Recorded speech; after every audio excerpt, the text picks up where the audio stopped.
폭염 때문에 열대야 때문에 많이 힘드시죠? 네, 잠은 잘 주무시고 계십니까?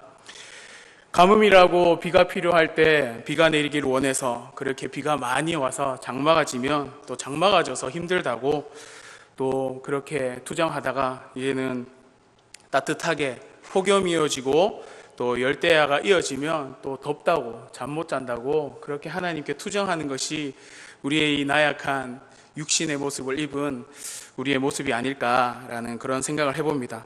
하지만 곧 이 폭염도 이 열대야도 곧 지나갈 것이다. 우리의 힘들게 하는 이 폭염과 열대야도 곧 지나갈 것이다라는 것을 기억하시고 잘 견딜 수 있는 우리 모든 성도님들 되시길 주님으로 축복합니다. 우리가 삶을 살아가다 보면 앞으로 어떤 일이 일어날지를 미리 아는 경우가 참 많습니다. 우리는 그런 것을 보고 예상되어진다라고 하죠. 우리의 눈에 익히 보인다라고 그렇게 이야기합니다. 우리가 쉽게 미리 알 수 있는 것, 또 예상되어지는 것은 바로 일기예보입니다. 일기예보를 들어보면 앞으로 날씨가 어떻게 될지, 그리고 어떻게 변화될지에 대해서 잘 알 수 있고, 또 그것을 알게 되면 미리 비에 대해서 대비할 수 있고, 폭염에 대해서도 대비할 수가 있는 것이죠. 특히 이미 그 날씨나 또 닥칠 상황에 대해서 경험해본 사람이라면, 그것을 당해본 사람이라면 피해를 최소화하기 위해서 만전을 기하게 될 것입니다. 예를 들어서 폭풍이 온다 하면, 태풍이 온다 하면 태풍에 대비하기 위해서 일정을 조율하게 될 것이고, 그리고 허술한 곳을 보완하기 마련이죠. 그리고 태풍에 직접적으로 피해를 본 적이 있다라면 그 엄청난 힘과 파괴력을 알기 때문에 더 그것을 예방하기 위해 만전을 기하고, 또 그것이 올 때에는 그 힘과 그 파괴력을 알기 때문에 걱정되고 두려워할 수밖에 없는 것이 우리의 모습입니다. 그런데요, 우리가 삶을 살아가다 보면 피할 수 없어서 고스란히 겪어야 할 그런 앞일도 있습니다. 예를 들어서 여자들은 출산을 해보신 분들은 또 아기를 낳는다면, 내가 또 아기를 낳는다면 그 아기를 낳는 그 고통, 그 출산의 아픔을 내가 겪어야 하기 때문에 그 두려움, 그 아픔에 대해서 내 마음 가운데, 내 육신 가운데 그 긴장감이 생길 겁니다. 또 남자라면, 군대로 다녀오신 분들이라면 군대를 다시 가게 된다면 유격훈련과 또 화생방 이런 것들에 대해서 걱정하게 되고 두려워하게 되겠죠. 그리고 이미 그 모든 과정들을 다 거친 분들이라면 경험해보지 못한 사람들, 그 사람들에게 이렇게 준비해야 되고 이렇게 대비해야 한다라고 가르쳐주고 알려줄 것입니다. 그리고 그 일들이 남이 아니라, 다른 사람이 아니라 나에게 또 다시 닥칠 환경들이라면 여전히 그 일들로, 예상되는 일들로 말미암아서 두려워하게 되고 걱정하게 되는 것이 당연한 일입니다. 그렇게 앞으로 일어날 일들, 앞으로 나타날 그런 일들에 대한 현상들에 대한 우리의 삶의 반응들이 있고 심경의 변화들이 있다라는 것입니다. 우리가 하루하루 살아가다 보면 나와 함께하고 있는 사람들을 바라보면 사람들의 행동을 파악하게 됩니다. 이 사람의 행동이 갑자기 급변하거나 뭔가 평소에 하던 것과 다르게 행동한다라면 이 사람 뭔가 일이 있구나, 아니 뭔가 좋은 일이 있구나, 아니 뭔가 우리가 알지 못하는 어떤 특별한 일이 있구나라는 것을 알 수 있습니다. 예를 들어서 교회를 다닐 때 금요기도회나 또 새벽기도회를 안 나오던 사람이 갑자기 기도회를 나오기 시작하면 우리는 세 가지 반응을 보일 수 있습니다. 하나는 저분이 말씀 때문에, 하나님 때문에 은혜를 너무 많이 받았구나, 그래서 금요기도회를 나오는구나, 새벽기도회를 나오는구나, 이렇게 생각합니다. 두 번째는 보통 일반적으로 생각하는 거죠. 힘든 일이 생겼는가 보다, 지금 아주 긴박한 상황 가운데 빠져서 그렇게 나오는구나 라고 그렇게 생각합니다. 그리고 세 번째는 체면상 나오는 건 아닐까, 다른 사람들이 가니까 저 사람도 가야 하는가, 그렇게 해서 나오지는 않는가 라고 보통 그렇게 생각을 하죠.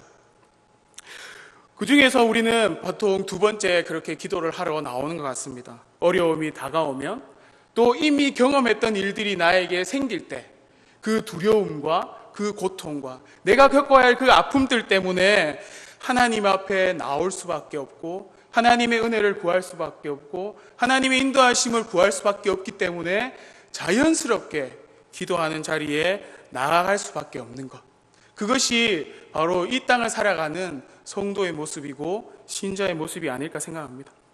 오늘 본문에도 예수님께서 늘 겟세마네 나아가셔서 겟세마네 동산에서 습관을 따라 나아가셔서 기도하시고 하나님과 교제하셨던 모습을 우리는 잘 알고 있습니다.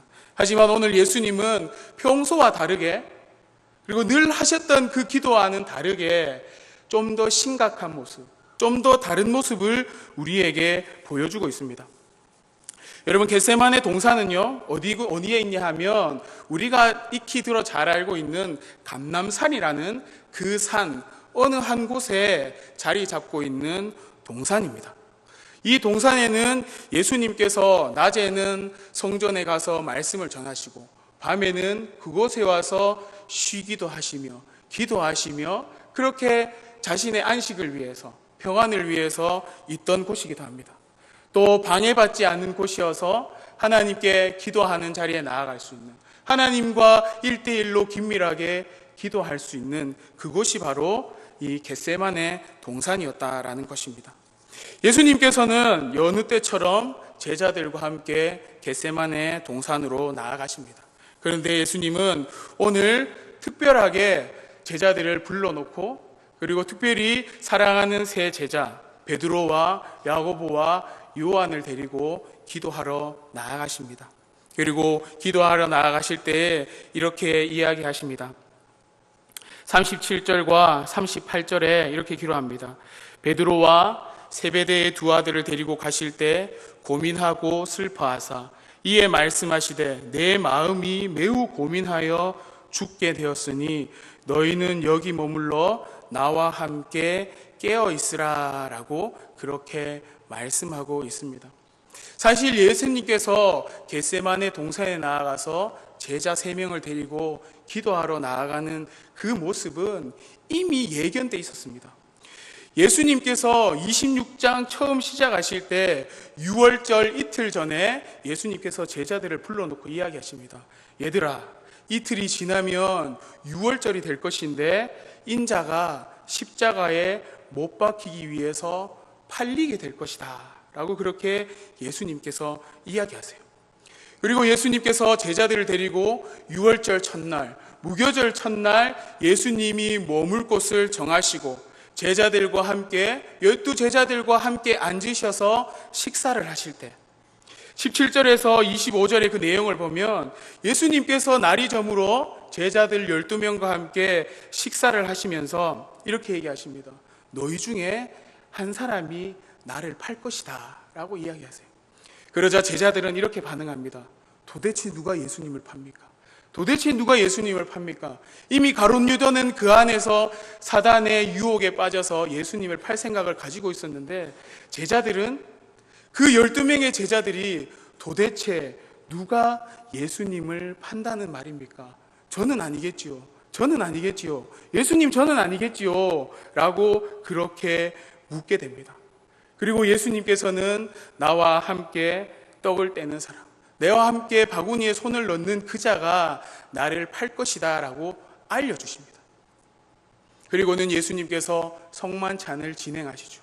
떡을 떼시고 잔을 떼시고 잔을 나누어 주시고 그러면서 너희가 죄에서 사함받고 너희가 구원받게 될 것이다 라고 그렇게 제자들에게 말씀하셨습니다. 내가 십자가를 지기 위해서 팔려갈 것이고 너희 중에 한 사람이 나를 팔 것이다라고요. 예수님, 제가 예수님 파는 사람 아니지요 라고 그렇게 의구심을 가지며 이 큰 문제점에 대해서 인식하고 있던 제자들이 예수님께서 떡을 떼어주시고 잔을 나눠주시면서 너희가 죄에서 구원받게 될 것이다, 너희가 나를 보내신 하나님을 믿게 되어서 너희가 구원받게 될 것이다 라는 그 이야기를 듣고 찬미하며 예수님을 따라가는 모습을 우리는 성경을 통해 볼 수 있습니다. 그러면서 예수님께서 제자들에게 이렇게 얘기하시죠. 26장 31절입니다. 그때 예수께서 제자들에게 이르시되 오늘 밤에 너희가 다 나를 버리리라 라고 그렇게 기록하고 있습니다. 예수님께서 식사를 하실 때 너희 중에 한 사람이 나를 팔 것이다 라고 얘기하셨지만, 갈람산으로 하나님께 찬양을 드리며 하나님께 찬송 드리며 구원하신 하나님 앞에 예수님을 따라 갈람산으로 나아가면서 예수님께서는 그 중에 한 사람이 나를 팔 뿐만 아니라 너희 모두가 나를 버릴 것이다 라고 이야기하셨습니다. 우리가 잘 알고 있듯이 베드로는 어떻게 얘기했습니까? 주님, 내가 주님과 함께 죽을지언정 내가 예수님 버리지 않겠습니다 라고 얘기했습니다. 제자들도 베드로와 함께 내가 주님과 함께 죽을지언정 내가 예수님 버리지 않겠습니다 라고 그렇게 이야기하며 나아갔습니다. 여러분, 예수님의 심정이 어떡할까요? 여러분, 예수님의 심정이 이들의 고백을 듣고 든든하셨을 거라고 생각하십니까? 예수님께서 이 제자들이 너희가 오늘 밤에 나를 다 버릴 것이다 라고 얘기하셨는데, 주님, 내가 주님 버리지 않겠습니다라는 그 제자들의 고백을 들으시고 예수님의 마음이 평안하셨을 것 같습니까? 오늘 예수님의 이 겟세마네 기도의 모습을 보면 예수님은 그러하지 않으셨던 것 같습니다. 예수님은 이미 하나님의 본체셔서 예수님께서 앞으로 당해야 할 일들, 예수님께서 십자가를 지기 위해서 팔려야 할 일들, 예수님께서 제자들에게 버림받으셔야 할 일들을 이미 다 알고 계셨다라는 것입니다. 그래서 내 마음이 매우 고민되고 죽게 되었으니 너희도 함께 나와 기도하자라고 말씀하고 계십니다. 너희도 깨어서 지금 이 상황을 알고 너희가 나와 함께 깨어서 기도했으면 좋겠다라고 예수님께서 말씀하시는 것입니다. 이미 일어날 일들을 알기 때문에 마음이 너무나 아프셔서, 마음이 너무나 힘드셔서, 마음이 너무나 고민되고 죽길 만큼 힘드셔서 하나님 앞에 기도하러 가는데 너희도 나와 함께 깨어서 기도했으면 좋겠다라고 그렇게 예수님께서 말씀하고 계신 것입니다. 여러분, 예수님께서는 참 하나님이심을 믿으십니까? 예수님께서 참 하나님이시지만 우리를 구원하시기 위해서, 우리를 죄악 가운데에서 살리시기 위해 친히 육신의 몸을 입고 이 땅에 오셨다는 것을 믿으십니까? 예수님께서는 육신의 몸을 입으시면서 죄는 없으시지만 인간으로서 당할 수밖에 없는 그 고통과 그 고난과 그 절박함을 몸소 우리 대신에 체험하고 계셨던 것입니다. 하나님 앞에 죄 때문에 죽을 수밖에 없는, 하나님 앞에 죄 때문에 타락하여서 영원한 형벌 가운데 처할 수밖에 없는 그 인간들의 모습을 보니, 그 제자들의 모습을 보니, 돌이키지 않는 이스라엘의 백성들의 모습을 보니 예수님의 마음이 너무나 답답하고 고민되어지고 죽을 것만큼 힘드셨다라는 것을 이야기하고 있는 것입니다. 그러면서 예수님께서 가진 그 육신의 나약함, 그 육신의 절박함, 그 육신의 아픔이 하나님 앞에서 지나가기를 원하셨던 것입니다. 예수님께서 무엇이라고 얘기하십니까? 39절에 조금 나아가서 얼굴을 땅에 대시고 엎드려 기도하여 이르시되 내 아버지여, 만일 할만하시거든 이 잔을 내게서 지나가게 하옵소서. 그러나 나의 원대로 마시옵고 아버지의 원대로 하옵소서라고 그렇게 기록하고 있습니다. 하나님, 예수님께서는 육신의 고통이 지나가길 원하셨지만 이것이 지나갈 수만 있다면 지나갔으면 좋겠다라고 아버지께 고백했지만, 아버지께 소원했지만 자신의 바람이 아니라 이 고통과 이 아픔이 지나가기를, 그 바람이 들어지길 아니라 하나님께서 원하시는 대로, 하나님께서 뜻하신 대로, 하나님께서 이미 계획하신 대로 그대로 되어지기를 원합니다라고 그렇게 기도하고 계신 것입니다. 여러분, 흔히 우리가 하나님의 뜻이 무엇인가 이렇게 물으면서 하나님의 뜻이 무엇입니까? 하나님, 나의 바람이 아니라 하나님의 뜻대로, 하나님께서 원하시는 대로 되어지길 원합니다 라고 그렇게 기도한다고 합니다. 하나님의 마음을 알고 싶습니다 라고 그렇게 고백하며 기도하고 있습니다. 하지만 우리가 늘 기도하는 내용은, 우리가 늘 기도하다 보면 우리의 일신의 안위와 내 앞에 닥친 어려움과 내가 해결할 수 없는 그 문제점들 때문에 하나님, 고난이 없게 해주시고 근심이 없게 해주시고 걱정이 없게 해주시고 하나님, 좋은 것만 주십시오 라고 그렇게 기도하는 것이, 그렇게 주관적으로 내 기도 제목만 가지고 하나님 앞에 나아가는 것이 우리의 모습입니다. 그것이 하나님의 마음인 줄로 알고, 내가 지금 내 주어진 문제들이 해결되어지는 것이 하나님의 마음인 줄로 알고 주관적으로 기도할 때가 너무나 많다라는 것입니다. 하나님의 뜻대로 살아가겠다고 얘기하지만, 하나님께서 바라시는 대로 행하겠다라고 얘기하지만, 여전히 내가 살아왔던 방식대로, 여전히 내가 원하는 방식대로 살아가는 것이 바로 우리의 모습이다라는 것입니다. 내가 기준이 되어서 내게 가장 잘 맞고 내가 할 수 있는 그 능력 안에서 나에게 득이 되는 것을 행하고자 하는 것, 그것이 바로 우리의 모습이다라는 거죠. 하지만 예수님께서는 그러시지 않으셨다라는 것입니다.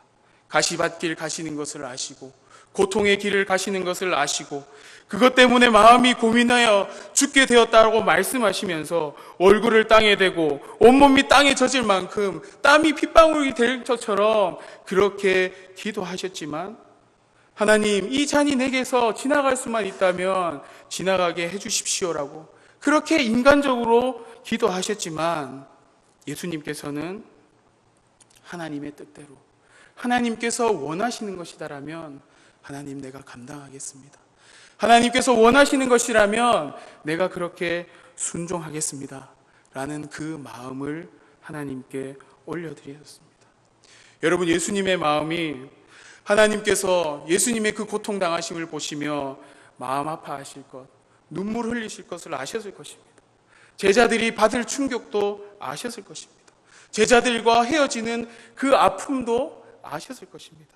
하지만 더 중요한 것은 바로 하나님의 마음이었고, 더 중요한 것은 하나님께서 죄인들을 구원하시기 위해서, 하나님께서 죽어가는 자들을 구원하기 위해서 이 모든 여정들, 이 모든 과정들을 하나님께서 준비하셨다라는 것, 그것을 아시고 나의 원대로가 아닌 아버지의 원대로 하기를 원합니다 라고 그렇게 하나님께 올려드렸다라는 것입니다. 여러분, 겟세마네의 기도는 예수님의 마지막 기도입니다. 전적으로 인간으로서 하나님께 드리는 마지막 기도였습니다. 십자가가 두렵고 십자가가 무서웠지만 예수님께서 제자들에게 그 괴로운 마음을 제자들에게 말씀하실 정도로 힘들고 어려운 과정이었지만 예수님께서는 그 모든 것을 감내하기로 작정하시고 하나님의 뜻대로 이루어지기를 원하셨다라는 것입니다. 제가 지난주에 금요기도를 하면서 참 많은 은혜를 받았습니다. 하나님께서 교회를 향한 마음이 무엇인지에 대해서 계속 물었습니다. 여러분, 지난주 설교가 내용이 기억나십니까? 지난주 설교 내용 중에 이런 내용이 있었습니다.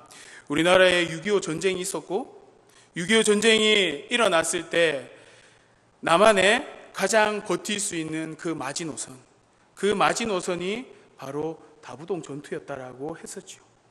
그 마지노선을 지키기 위해서 죽을 각오를 하고 일사의 각오를 하고 지켜냄으로 말미암아 대한민국이 다시 회복되는 그런 시간들이 시작되었다라고 되었습니다. 그리고 그렇게 우리가 기도해야 하고 기도의 자리에 나와야 한다라고 했습니다. 그러면서 대구에서 이름난 교회, 대구에서 금요기도에 잘 드리는 교회, 대구에서 소문난 교회가 되자라고 하며 우리가 마음을 모아서 함께 하나님 앞에 기도하기 시작했습니다. 하나님 앞에 간구하기 시작했습니다. 그렇게 하나님께 구하고 하나님께 이 교회를 살려달라고 그렇게 기도하고 이름난 교회가 되도록 하나님 도와주십시오라고 그렇게 기도하고 한동안 기도의 자리를 떠나지 않고 머물러 있었습니다. 한동안 그 자리에 머물러서 기도하면서 하나님, 교회를 향한 마음을 주십시오. 하나님께서 세우신 이 사랑하는 남부교회를 향한 마음을 주십시오 라고 그렇게 기도했습니다. 하나님 앞에 머무르면서 하나님께서 얼마나 남부교회를 사랑하시는지에 대해서 우리에게 알려주십시오. 깨닫게 해주십시오. 그렇게 기도했습니다. 그런데 기도하면서 너무 답답한 마음이 들었습니다. 너무 답답한 마음이 들었고, 우리가 이렇게 기도하는 것이 정말 하나님께서 합당하게 받으시는 기도의 제목인가? 라는 생각이 들었습니다. 어떻게 하면 교회가 웃을 수 있고, 어떻게 하면 교회의 기쁨이 넘치고, 어떻게 하면 예수님께서 말씀하신 것처럼 서로 사랑할 수 있는 교회가 될 수 있을까? 어떻게 하면 하나님의 말씀이 역사하심을 경험할 수 있는 그런 교회가 될 수 있을까? 어떻게 하면 건강한 교회로 소문날 수 있는 그런 남부교회가 될 수 있을까? 부교육자로서 교회를 섬기면서 하나님께서 세우신 이 남부교회를 향한 마음이 무엇일까? 계속 머물면서 물었습니다. 하나님, 어떻게 하면 좋을까요? 하나님, 지금 우리가 어떻게 해야 좋을까요? 라고 그렇게 물었습니다. 그때 하나님께서 마지막에 저에게 주신 마음이 있었습니다. 그것은 너희가 부흥을 원하느냐, 너희가 회복을 원하느냐였습니다. 여러분, 남부교회에 많은 사람들이 넘쳐나는 것을 원하십니까?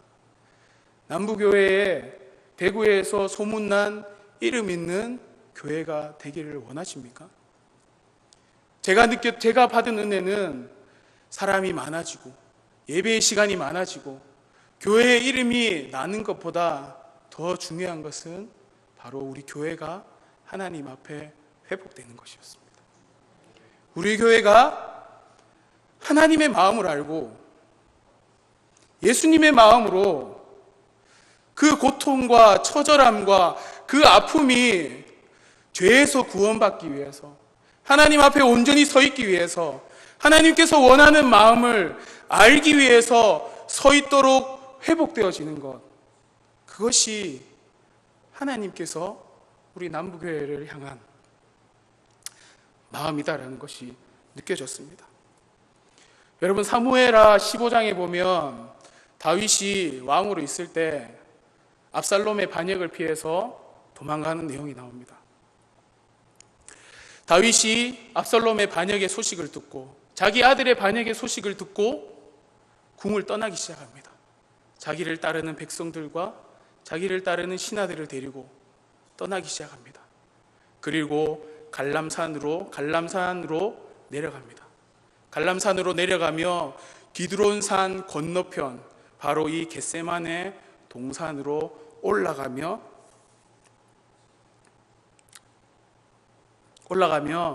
바울이 어떻게 기도했는지 아십니까, 여러분? 사무엘하 15장 30절 말씀 우리 같이 한번 찾아볼까요?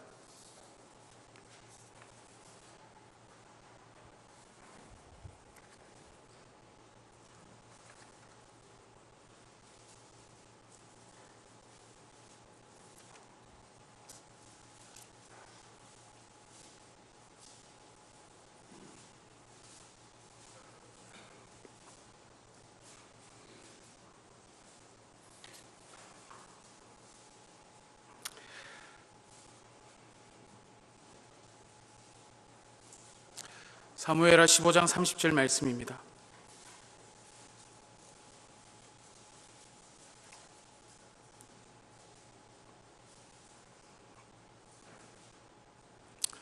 같이 읽겠습니다. 다윗이 갈람산 길로 올라갈 때에 그의 머리를 그가 가리고 맨발로 울며 가고 그와 함께 가는 모든 백성들도 각자 자기의 머리를 가리고 울며 올라가니라. 다윗이 배반당하고 배신당하고 그렇게 도망가면서 그 갈람산 겟세만의 동산으로 올라가면서 울며 하나님 앞에 기도하며 올라갔을 것입니다. 여러분, 다윗이 느꼈던 마음이 무엇일까요? 여러분 부흥이었겠습니까? 아닙니다. 하나님의 나라가 왕성히 세워지고 하나님의 나라가 온전히 세워지고 하나님의 나라가 확장되어지는 것이 우리의 종국의 목적이긴 하지만 다윗이 지금 도망가면서 배신당하면서 버림받으면서 갈람산 겟세마네 동산으로 올라가면서 하나님 앞에 기도했던 것은 부흥이 아닙니다. 그것은 바로 하나님께서 다시금 회복시켜 주실 것. 하나님, 내가 지금 이 상황이 죽고 괴롭고 어려운 상황입니다라고 말하면서 울며 머리를 가리고 그곳에 올라가면서 울었던 것은 부흥이 아니라 바로 회복이었다라는 것입니다. 여러분, 사람이 많이 나오고 화려한 음악이 흘러나오고 그런 교회가 좋은 교회다라고 생각하면, 그런 교회가 부흥하는 교회라고 생각하면, 여러분, 우리 교회는 좋은 교회입니까? 안 좋은 교회입니까? 여러분, 부흥을 꿈꾸십니까? 대구의 소문난 금요기도회가 흘러 넘치는 그런 소문난 교회가 되기를 원하십니까? 소문난 교회가 되어야 하고 부흥하는 교회가 되어야 합니다. 하지만 우리는 지금 현실을 간과하고 있는 것 같습니다. 부흥을 위해서 하나님의 말씀이 바르게 선포되어야 하고, 선포되어진 말씀을 통해서 선포되어진 말씀이 교회 가운데 녹아나야 합니다. 하지만 지금 우리의 현실은 어떠합니까, 여러분? 목자의 일은 양과 같지 않습니까? 영적 스승이 없고 영적 아비가 부재한 그 상황 가운데 있다라는 것입니다. 교회의 모습을 볼 때 전혀 갈급해하는 모습이 보이지 않습니다. 사태의 심각성에 대한 자각하는 마음이 없는 것 같습니다. 하나님의 말씀을 대언할 주의 사자가 부재하고 있는데 부흥을 달라고 우리는 기도하고 있다는 것입니다. 목사라고 불리는 사람이 누구라도 그 자리에 서 있으면, 하나님의 말씀만 선포될 수 있으면, 어떻게든 교회가 유지되고 있으면, 예배가 드려지고 있으면 큰 문제가 없을 거야 라고 하는 그런 교만한 마음이 우리의 마음 가운데 자리 잡고 있진 않는지 우리 스스로를 돌아봐야 할 줄로 압니다. 예배의 시간을 세웠으니 지켜야 합니다. 하지만 그것을 지키기 위해서 기도하지 않고 어떤 방법과 어떤 수단을 찾는다라면 우리는 이 제자들처럼 예수님께서 슬퍼하고 고뇌하시고 죄에서 구원하시기 위해, 살리시기 위해 이렇게 기도하시는데 그들은 그들의 아니와, 주님 내가 아니죠, 주님 내가 주님 파는 사람 아니죠, 주님 내가 주님 버리지 않겠습니다, 주님 내가 내 목숨 바쳐서 주님 따라가겠습니다라고 얘기했지만 그 어려운 상황 닥쳤을 때 주님을 버렸던, 주님을 떠났던 그 제자들의 모습과 동일하다라는 것입니다. 여러분, 교회를 살리시고 싶으십니까? 여러분, 건강한 교회 공동체로 만들고 싶으십니까? 그렇다면 우리가 부흥을 위해서 먼저 기도하기 전에 예수님께서 하나님 앞에 죄에서, 사망에서 우리를 회복시키기 위해 기도하셨던 것처럼, 다윗이 도망가면서 울며 하나님 앞에 그렇게 울며 나아갈 때 하나님 우리에게 회복을 주십시오 라고 그렇게 기도했던 것처럼 우리가 이 시간에 기도해야 할 것은, 하나님, 우리가 하나님의 마음을 알게 하시고 우리가 예수님의 마음을 본받게 하시고 이 제자들처럼 어려움이 닥쳤을 때 예수님을 버리는 것이 아니라 정말 내가 주님의 마음을 알고 하나님의 마음을 알고 죄에서, 사망에서 나를 구원하신 그 하나님의 이 예배당과 이 존전이 주님 앞에 온전히 회복될 수 있도록 하나님 회복시켜 주시옵소서 라고 그렇게 기도해야 하는 것이 바로 지금 우리의 사명이다라는 것입니다. 우리의 형편을 보지 못하고 나 자신을 돌아보지 못하고 안일함만 구한다면, 평안함만 구한다면, 부흥만 간구한다면, 여러분, 예레미야가 선포했던 그 심판과 그 형벌에 대한 그 당시의 선지자들이 하나님께서 너희에게 재앙을 내리지 않을 것이다, 너희에게 평안만이 있을 것이다, 너희에게 평안하리라 라고 그렇게 선포했던 거짓 선지자들과 우리는 별반 다름이 없다라는 것입니다.